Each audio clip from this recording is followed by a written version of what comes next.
काही किरकोळ वाद आम्ही बाजूला ठेवायला असल्याचं तयार असं त्यांनी म्हटलंय. कसं पाहता?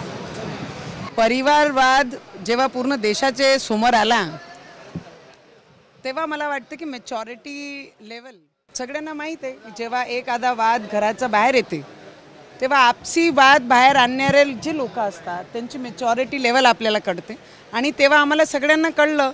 पण आम्ही राजकारणीय व्यक्ती कमी पण एक माणुसकी या नात्याने एक परिवारमध्ये राहणारी व्यक्ती म्हणून त्यांना दोघांना शुभेच्छा आहे की बरं जर ते सोबत येत असन तर त्याचे मदत कोणी काटा बनणार नाही. पण हिंदुत्ववादी की लढाई तो भगवा सेहत ही रहेगी. मराठीच्या मुद्द्यावर दोघंही एकत्र येत आहेत. हिंदी भाषेचा जे आहे ते दोघंही कळून विरोध करत आहे. कसं पाहता हिंदी भाषेच्या आणि मराठीच्या? आम्हाला खूप गर्व आहे की आम्ही महाराष्ट्राला जन्माला आलो आणि महाराष्ट्राची माती डोक्याला लावून छत्रपती शिवाजी महाराजांच्या विचारावर या महाराष्ट्रामध्ये आम्ही चालत आहे. मला वाटते त्यांना उतू विषय जे बाहेर येतात त्यांना इलेक्शन पाहून, कॉर्पोरेशन पाहून, विधानसभा पाहून, लोकसभा पाहून, नगरपालिका पाहून त्यांना उतू त्यांच्या आतमधून जे विषय येतात त्याच्यावर मी ना बोललेली बरं आहे. मला मी आणि आमची भारतीय जनता पार्टी हे भगवेसाठी काम करतात.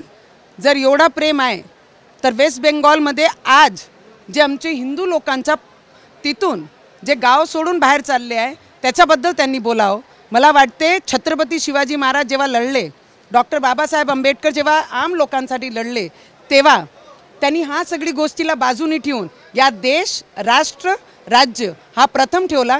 त्याच्याकरिता भारतीय जनता पार्टी काम करते ना की एक विचारला घेऊन त्याच्यावर काम करते. एक शेवटचा प्रश्न. राज ठाकरे यांनी असं म्हटलंय आम्ही हिंदू आहोत, हिंदी नाही. मला असं वाटते की भाषणाला गर्दी होऊ शकते पण जेव्हा डब्यात मतं पडतात तेव्हा विचार करून मतदार मतं टाकतात. तर ते विचार करून आपण आपले मतं बाहेर ठेवले पाहिजे.